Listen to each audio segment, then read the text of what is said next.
Hi everyone, my name is Shrutika. I welcome you all to the second episode of Syngenta's Innovate'n'Inspire podcast. Today we have our guest Jason Krohn.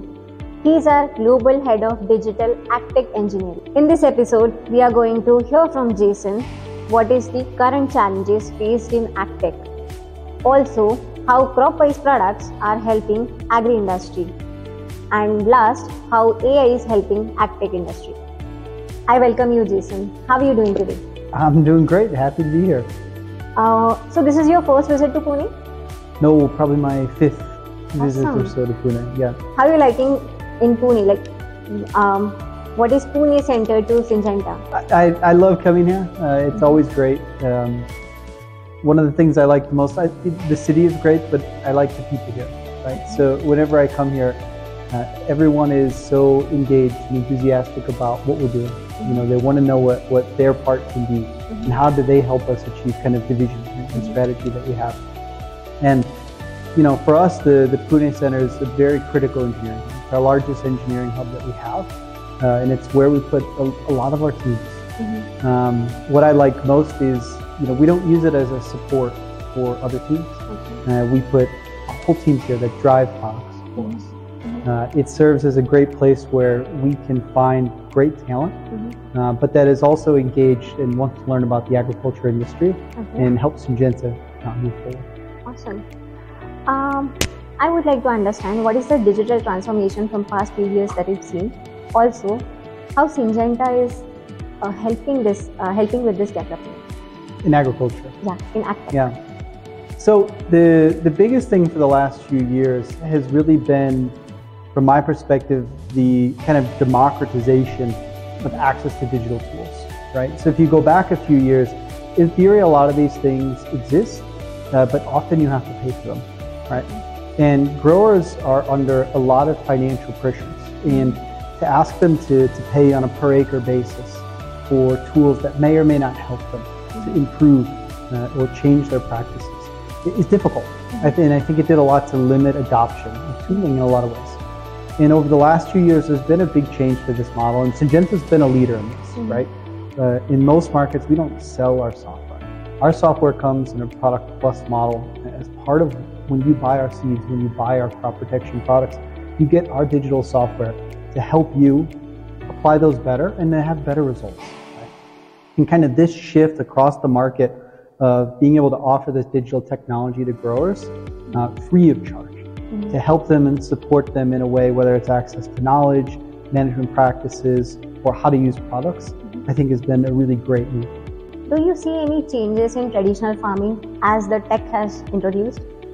Yeah, so I think the biggest thing, right, is, and it depends on the market, right? There's markets where access to information is a challenge, right? But if we look at some of your larger markets where you go to non-digital practices, they often know many of the things that we know from a digital perspective. Their fields are not homogeneous, right? All seeds don't perform the same. And historically, they've either been reliant on what they know, their experience in farming those fields. And they would make adjustments, but lower precision adjustments, or they've been reliant on partners in the space, right? So whether it's retailers, agronomists, partners with people like our sales reps, to help them to find the right products and how to apply them effectively. And the biggest change with digital is, one, it brings that control back to them, and it brings it to everybody. Right? You don't have to be a very large operation where someone really wants your business, right? You can be a small operation and you can do self-service, or you can use it in conjunction with a retailer or a service provider to know that your practices are good or how to improve them. Now there's many digital apps, products in the market. Do you see it's going to be really useful as the AI is also there? Like, how do we collab? Like, how do we see the future of Agrotech with all the combination, digital, Gen AI, everything? What is your point of view? So I mean, Agtech so far has focused a lot on, we bring in data, and we try to help growers use that data better, right? So whether that was taking in yield data and helping them plant better, helping them understand the right things to plant or the right ways to plant. And this is like a good first step. right? It's kind of helping them through how can they manage and operate more efficiently. To me, kind of the exciting things going forward are really the innovations around prediction, right? So if you look at some of the disease risk stuff we're doing, in the past, it would have been you go, you scout your field, you see a disease, you treat that disease, right? But you have to go scout your field first, right? As we look at stuff in the future, it's much more about, we know what seed you planted, you know the environment it's growing in, the weather. You have a higher risk for disease in these pieces of these fields. Go look there, right? So it's more starting your day with software being able to tell you, hey, here are the things you need to do, right? To allow you to operate much more efficiently, much more at scale. And that's a big place where AI plays a big part of that, to do that. And something that we're investing heavily in as well. My last question of this round would be, what is the biggest challenge that you are facing in Agtech? The biggest challenge is adoption, right? I think if we look at growers around the world, they run their own business. And they've run their business successfully for many years, operating how they operate. And when Agtech comes in and they say, we want you to change how you operate, trust us, it will be better. It's a risk for them to change their practices in any way. Whether it's changing the seeds that they plant, how they plant them, what they apply, how they apply it. The trust to say, I'm not going to scout my field because I trust you're going to tell me if there's risk. All of these are asking them to change their practice and introduce risk. And if we look at growers around the world, they operate on very thin margins, right? And so if that risk goes bad, they're the ones who suffer. And they're at risk of losing their farms for businesses that they've had for years, right? And so that risk, how we can start to get past that risk, if we can start to share that risk with the growers or support them, to me, that will lead to a lot greater adoption. I think this round was great. We are moving to second round, that is rapid fire round.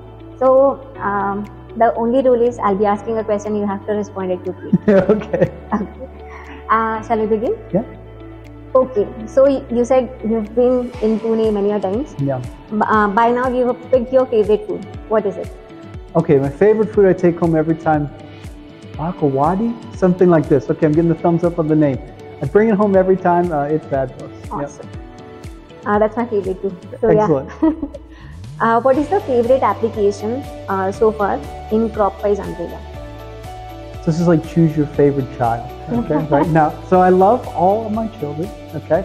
But I think for me, probably the most favorite and most inspiring is around Cropwise sustainability. Because during my journey here, it's gone from idea to implementation, to scale, and now a critical part of Syngenta's sustainability commitment for 2030. AI-generated code versus developer-written code. Yeah, AI-generated code is terrible right now.